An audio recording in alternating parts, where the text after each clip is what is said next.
Hi, I'm Justin, and I'm out at Rock Point Conservation Area and the Port Colborne Quarry on this day with Catherine Brigantino, our faculty's experiential education coordinator. And this is a limestone shelf that extends out into the northern shore of Lake Erie. And there's a lot of lines on it, and those lines were left by a glacier or an ice sheet properly. And we're going to do some measurements on them. Striations. How is the glare off the compass? I can see it. So we're trying to align this. And what we're doing is aligning the edge of the compass with the striations.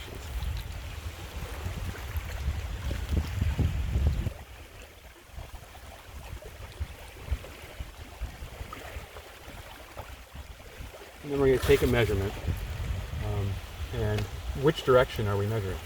So the striations generally become shallower in the direction that they're being cut.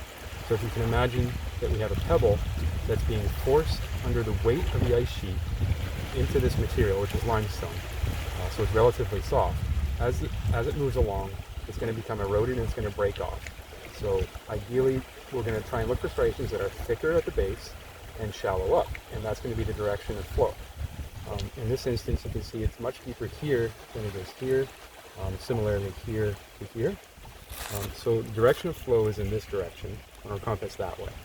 And what I'm measuring is about 208 degrees southwest, south-southwest. We're at a quarry in Port Colborne that has some good limestone exposure that was abraded by the ice sheet as it receded from this area. You can see the striations in the foreground. They're the lineations that are coming away from us or toward us.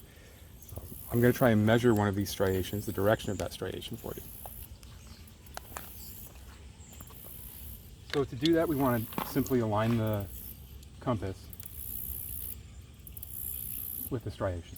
You can do that by aligning it on the ground or by using the lines on the compass cover, depending on how yours is set up.